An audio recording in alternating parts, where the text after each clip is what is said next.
Welcome to another edition of the Building Your Career podcast. Today, I'm joined by Raynee de Soyser, who I'm really excited to have on as a guest. She's had a really interesting journey through working with Tier 1 main contractors, coming from an engineering background. So one that I know a lot of our listeners will be very, very interested in hearing about. So Raynee, thank you so much for coming on and being a guest on the podcast. That is much appreciated. Well, thank you so much for having me. I'm interested in this conversation. Awesome. So I suppose I just wanted to start off if you could just take us back to the kind of the very beginning then, how you kind of involved in getting a career within construction. And then if we could just kind of go through the years and kind of how you've developed your career. And I know in the run up to this, we were talking about how your experiences can shape the direction that your career goes in as well. So if you could talk us through the years, what you've developed and how that's ultimately led to you being in the position that you're in now. Oh yeah, no problem.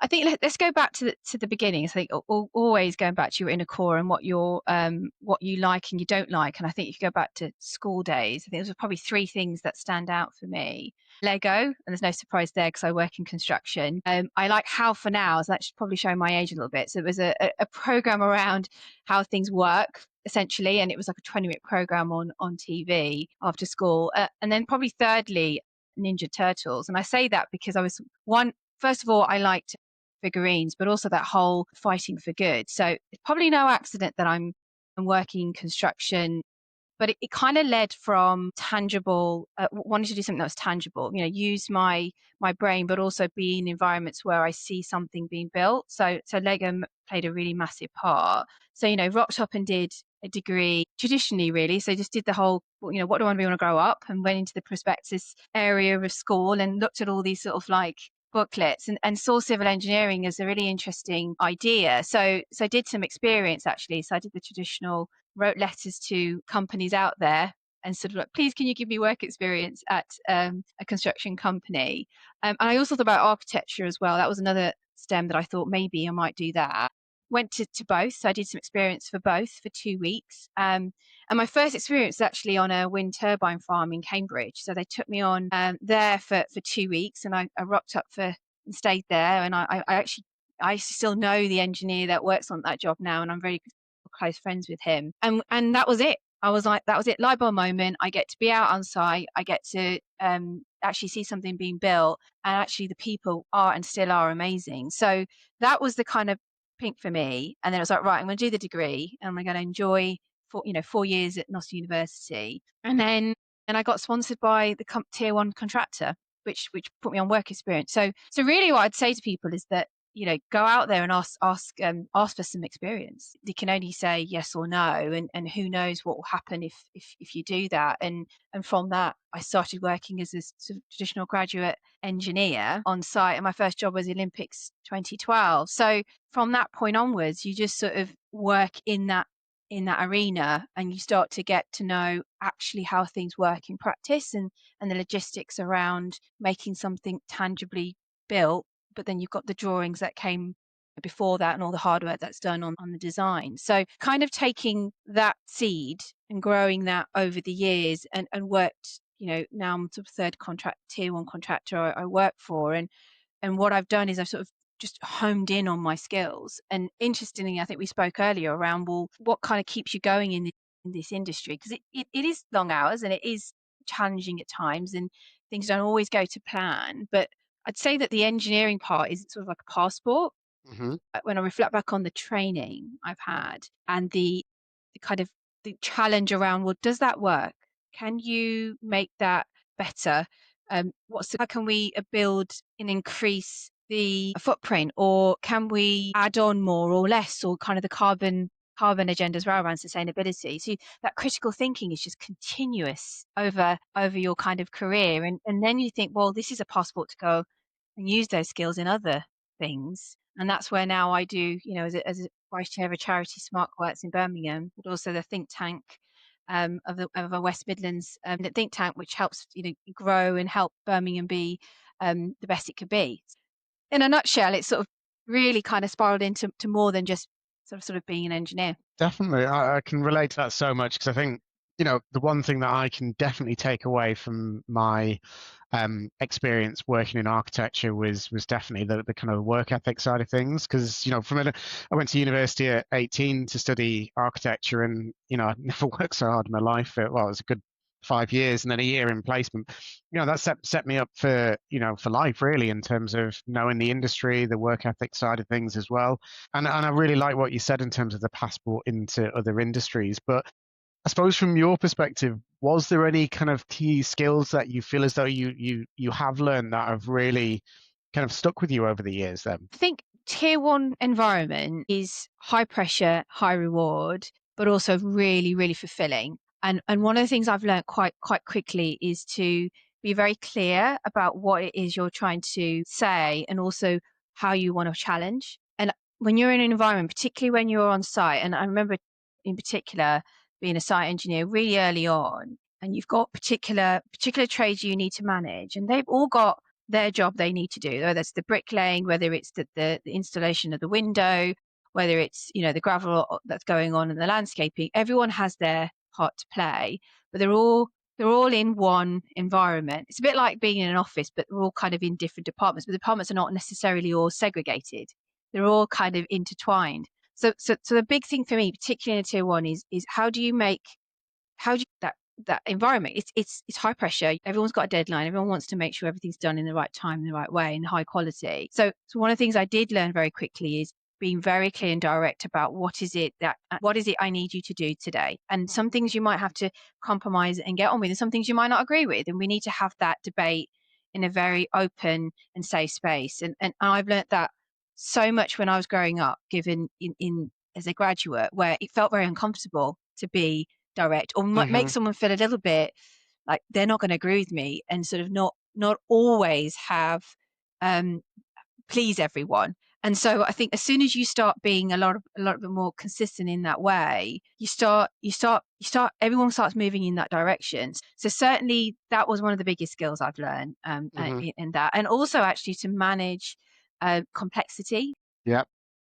That's the time, that's the materials, that's the commercial aspect. I mean, construction in general, it's commercially can be quite challenging. If there's these big values and you've got to deliver in a particular time. And probably one of my missions is to make it easier for everyone to feel that they can work and have a place in this industry, and feel like they're not going to go under, or feel they have to compromise on quality or time because of the commercial model that we're going. And that's difficult. I'm not saying that you can do over that night. Got very traditional ways of working, and we're trying to work towards more collaboratively. But that needs to be commercially. We need to do that too. So yes, I think I've learned a lot about that too, going into this tier one, and working very closely with consultants, and working as sort of one team in sort of design and then sort of buildability, and getting early in the conversation is really, really key to make sure some of these sort of monometh construction and all these ideas around standardization are done early on in the design. Yeah, no, I think that's a really fascinating point there because I've done some work mainly with consultancies, but also done some work with tier ones as well, and main contractors, and it is two very different ways of seeing things and working as well. So I think I suppose from your perspective, what have you found to be the main differences between the consultancy side of things and the tier one, how they operate, the differences in terms of kind of timescales and deadlines, or maybe with consultancies, are they longer kind of timescales and deadlines? What have you found to be the main differences? The main differences for me is it goes back to the drivers. Okay, so what is it that they are being driven to do? So I think it goes back to alignment, and I'm going to take this in like two ways to answer this question. So I think it all starts from the beginning on how you align what is your responsibility in this project, and it might and that then sort of starts to kind of trickle into how you behave and show up in the meetings, and rightly so. So consultancy is always generally really early on, right? So you've got the Reba stages, 0 to sort of 3, and then you end up traditionally trying to convert it over to sort of the construction side. So you can see sort of the drivers around, well, we need to make sure this is serving the customer, particularly early on, right? So the design needs to look and feel a certain way. And I think what I'm seeing more of is that engagement with tier one contractors early on in that conversation, to go, Okay. okay, how do we, from an early point of view, make this practically viable and have real ideas around some of the solutions to it, so that as we get through to actually the delivery part, we're able to bring some of the key supply chain into that to allow them to have the order book ready, so then to be able to put that order in and have some real tangible things that can deliver on all the promises we've made with the client. I'm seeing that more and more. I mean, we have so much more sort of synergies and talks around that. And, it's not, there's still a lot of work to be done. But I think what we're seeing is the sort of traditional ways of silos are never going to work over the period of time. I mean, you've seen lots of these Yeah. projects overrun, and you've seen those projects that have eventually delivered on, but there's been a bit of penalty somewhere. So having alignment and having almost alliances being built, I think, for me, is what's going to was going to move forward in this industry and make it work for everyone. Yeah, and I think communication is key on that one as well, because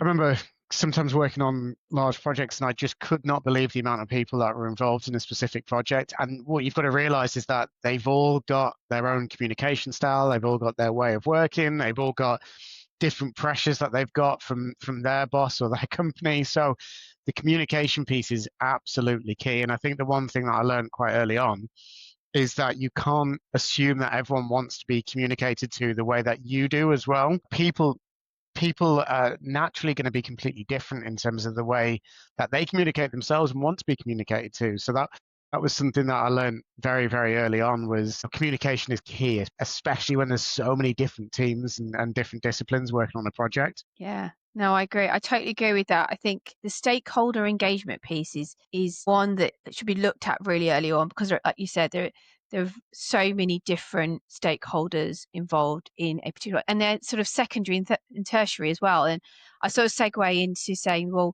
going back to sort of engineering as a passport, actually, my other roles have really complemented how I look at these other audiences as well, and have empathy and understanding around, well, building this school or building this infrastructure in the community, how does that have a secondary and tertiary effect on the residents or the children in the area or the charities that are involved in it, and how can they use the space? So I think it allows you to have a all-rounded view around what is it you're trying to build, but actually the use and the people element of it, which Yeah, which is which yeah, is yeah. which is a nice way to sort of approach something, particularly when you're talking to an audience that necessarily understand or want to know about the bricks and mortar as much as I want to know about the widgets and how things are built. They actually want to know, well, actually, can I open a window? Where's the exit? Where are the toilets? And actually, how many, what's the lighting like?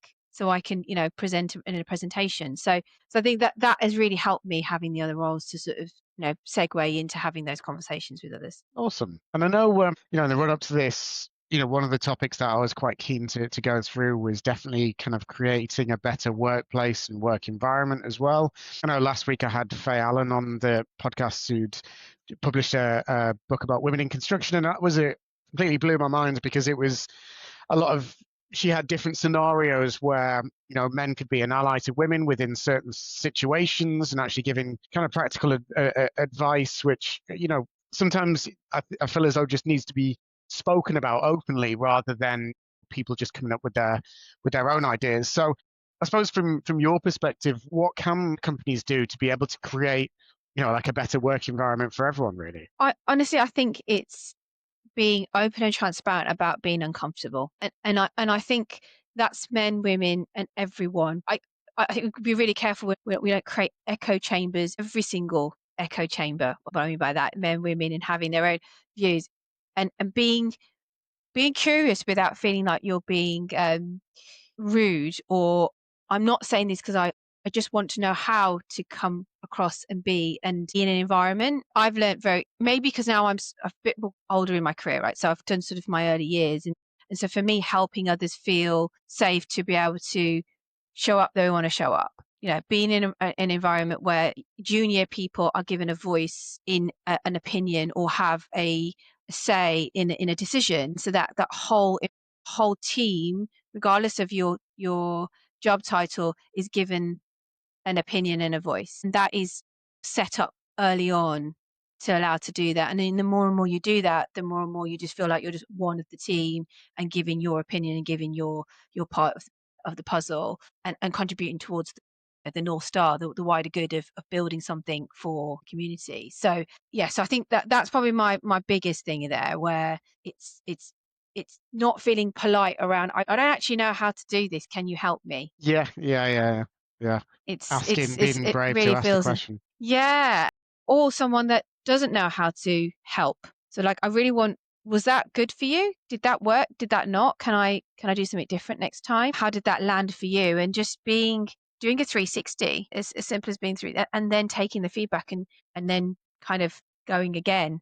And you're not going to get it right first time. It's going to take iterations and iterations to do that. So that's what I feel that will be the biggest thing to shift. Yeah, and I think, the communication piece as well, like, here is key because speaking to a lot of different people within the engineering space, a lot of people are they're well, it's funny you should say about being siloed, because sometimes the business owners are siloed and think they have to be siloed because they Hmm. can't chat to anyone else about how to run their business or how it should be done, when all I can say is you've got all your employees there in front of you. Why didn't you ask them? Why didn't you ask? Because there's a lot of value that employees can add if they are asked the question. But it's when sometimes they're not asked the question, when they feel a bit maybe left out, or that they're kind of being managed, or the business is being run in a certain way, when they might not have the confidence or courage to be able to speak out and ask for a different way of doing things, or a different way to be guided or managed. So yeah, I think that was quite a crucial point to make there, that sometimes it's about the owners of businesses being siloed as well. Yeah, no, I think the idea of, I want to go back to the power of and.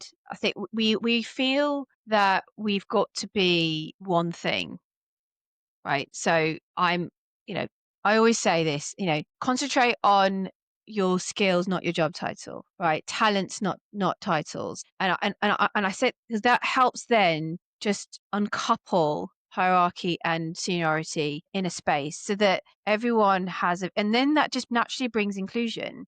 And you start getting different opinions and voices, and you start getting innovation just by breaking down into what talent is in this room. And it's Yeah, not and just construction, it's and that person does this outside of work, and that person does this in music, whatever, that cross pollination. And I talk about cross pollination a lot, power in that. And I think you'd be underestimating an organization how much depth there is and interest people have outside of work, which you don't have to bring everything to work. I don't expect everyone to be like, this is me, but having those skills to bring to the table, particularly when you're delivering a job, I think for me, still underestimated. If we could just lean into that, people feel comfortable leaning into that, you automatically get a osmosis of innovation and actually better outcomes, because you're serving everyone because everyone's been asked. it's a really, really, really interesting and a really good point there. Um, I think I just wanted to take it back a little bit to the start of the conversation around being involved in think tanks and policy. I was quite interested just to kind of deep dive into that, I suppose, how you got into it, and what kind of stuff that you're doing there as well. Yeah, so it's no surprise I'm a big massive advocate for the West Midlands. I'm born and bred as in the area, and I studied there, early years, and then I moved out university, went to London, and now I live locally now too. One of the things that I really wanted to do was, how do I how do I'm curious about policy in the way that the world works anyway. That was just, it's blanket. Always reading about it, economics, policy anyways. So there's an opportunity to come on board as a board member for infrastructure for the West Midlands think tank. It's actually called the new I say the words, but it's, oh, I can put it in the link below. But it's a think tank that is independent, and what we do is we're all from different faculties of infrastructure. So that's, tier one contractor, that's people that are business owners in the region, that's in sports or consultancy or policy or from local authority too, and we all come together to talk about the prosperity and the growth of the region, and how do we do that in a bit more of a consistent and one voice way. So part of that is we put on events, we write papers, and we talk openly about how do we grow the region to make it be a really attractive place to study, to live, to entertainment, to grow, because London's wonderful and everyone talks about London and it's great. It's the capital city, but there are so many other cities, West Midlands being included, that are hotspots for great economic growth and help the UK. And I think that part, me, I really, really lean into and enjoy learning about all the kind of policies that are out there. But how do we make them real? How does the average person understand? How does that help me in my town have a 40-minute commute into the Midlands? Well, how does that work for me? And being able to break that down for people and sort of share in views and articles and talk about it openly about someone that lives in the region but also wants to grow it too. Yeah, and I think it's that whole kind of practical advice side of things that sometimes when people are given advice, it can be far too conceptual and not actually have a specific aim with the advice or what they're talking about. It's that kind of tangible, practical stuff that people are looking for nowadays, rather than just a very wide, general concept that people can't really get to grips with or understand, really. Yeah, no, and it just helped me understand what other drivers are for Yeah, infrastructure, and it helped me in my job to understand what are the important factors we need to consider when we are going into neighborhoods and changing their landscape or building on something, and the benefits of that, and manage the disbenefits as well. So again, going back to human centric view, having empathy around how that works so that you can hopefully do my job better and build in the right way. awesome. Awesome. Well, what I'll do is I'll make sure to include all of the links below Great, to thank you. any of the. Is there any particular companies that you wanted to kind of discuss about in terms of what you're doing within the company, or any upcoming events or anything that you've got on the go at the moment? Yeah, so there is an event coming up in February, which is a sports event, and I'll certainly send a link of where the sports quarter is a big thing in the Midlands at the moment. They've just Yeah, yeah. announced a big value of money to sort of grow that region on the back of HS2. So, and talking about how that is a catalyst for growth. And actually, funny enough, I did write an article just this week around the engine for growth and the recipe for that success. So, and it is related to sports, which is something I'm personally passionate about too. So yeah, that'd be great. And then just probably lastly, my charity work. I'm sort of a vice chair charity for a charity called the Smart Works, which is a national charity, and they have centres across the country. I'm part of the Birmingham one, and part of that is to help women get back into work. So particularly women that have been out for a period of time for various reasons and need that bit of confidence around coaching and styling, feeling confident in how they show up to an interview. And part of that service is giving them that a couple of hours of support to help them get back into employment. And we've served lots of women so far. We've been going for a long time, and we've got many years to come. But it's just being part of that ecosystem, helping women, but just people helping people. I always say this, every person, women, men, have already got that diamond in them, just shining it up, and that unique selling talent just needs to be brought up and shown in the right way to an employer. So we do that, and we just it's a wonderful thing to be part of, and always looking for ways to grow. So yeah, it's a side thing that I do to Sounds help amazing. the region. So please click on the link below, because I'll make sure to include the link to that Thank charity you. below as well. But yeah, hats off to you there for actually doing something and giving something back and helping people out as well. It must be very fulfilling kind of work that you're doing there. Yeah, I think for anyone, I would say if anyone's thinking about doing it, there's never a right time, and you don't have to be a certain level of experience as well. There's so many. If you find something that you identify with, I would just put your hand up and go for it. It's really just help going back to that kind of purpose-driven view of how you want to show up, but also how you want to leave. It does help with that, and who knows, it goes helps you grow as a person. Awesome. Well, Rainey, thank you so much for being a guest on the Building Your Career podcast. I found this talk really, really fascinating. We've gone into a lot of different topics there, but yeah, I thought your journey was great. So yeah, thank you so much for being a guest. Thank you so much for your time, Don. No problem.